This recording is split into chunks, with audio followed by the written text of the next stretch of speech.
and welcome to the Feel-Good Violin Club. I'm Liz, and today we will be talking about the 5 essential things that you need to get started on your violin journey. Let's hop right in. The first thing that you'll need is an instrument, a violin and bow.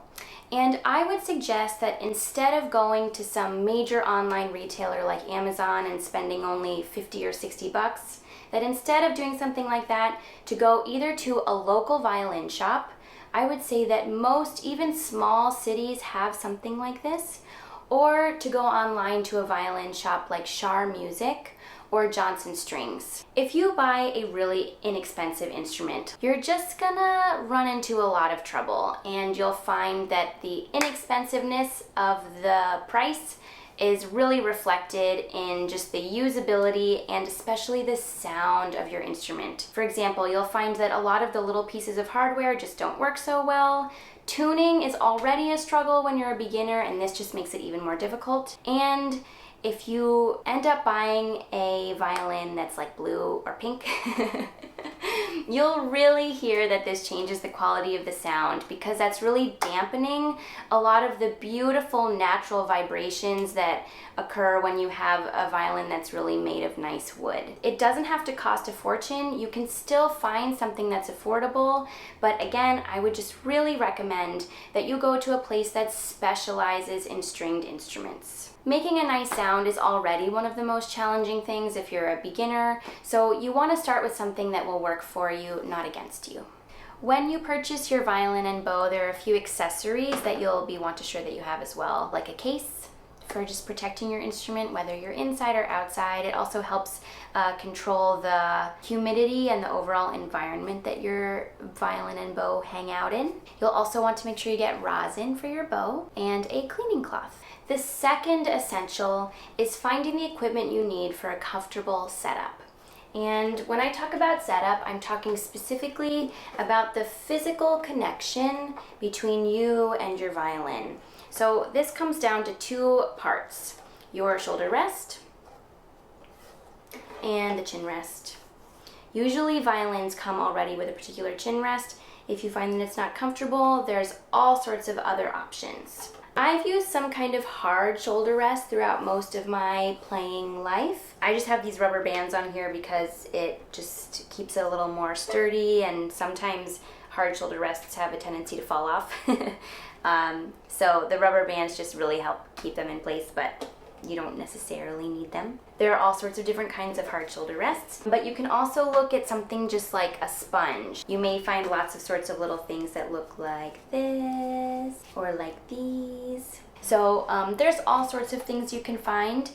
You just want to make sure that it's comfortable, and that may be kind of hard to tell at the beginning because this whole experience is just new. Keep in mind that this could be an ongoing process. I've messed around with my setup so many times. I still sometimes do. So just start with something that feels okay. You'll probably end up finding flaws with it, and then you can shop around again some more. The third thing you really should have is a music stand, and you should just get it right away. Like when you first are ordering your instrument or buying your instrument in person, just go for it and get a music stand, because you don't want to start this process of learning your instrument by kind of crouching over your dining room table or trying to figure out a way to prop up your music on your dresser or something. It's just not a good idea. So it's just one of those ways that you can get yourself set up and on a path for success. I would say that getting a kind of sturdy stand is a better way to go as well. Something with a solid back so that you can write all over your music and have something very secure.